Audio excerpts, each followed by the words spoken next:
Değerli izləyicilər, videonu bəyənib kanala abunə olun ki, hər kəs son xəbərlərdən anında məlumatlansın.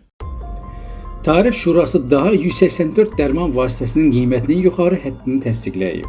Xəbər verilir ki, qərar Şuranın növbəti iclasında qəbul olunub. Məlumata görə, dərman vasitələrinin qiymətləri Nazirlər Kabinetinin 3 iyun 2015-ci il tarixli 209 nömrəli qərarı ilə təsdiq edilmiş qaydalara və Tarif Qiymət Şurasının 21 iyul 2015-ci il tarixli qərarı ilə təsdiqlənmiş təlimata uyğun olaraq tənzimlənib.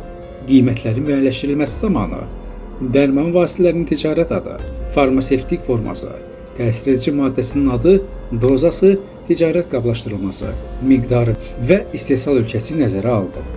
Qiymətlərin yuxarı həddi təsdiq edilən 184 dərman vasitəsinin tam siyahısı Tarif Qiymət Şurasının rəsmi internet səhifəsinin dərman vasitələri bölməsində yerləşdirilib.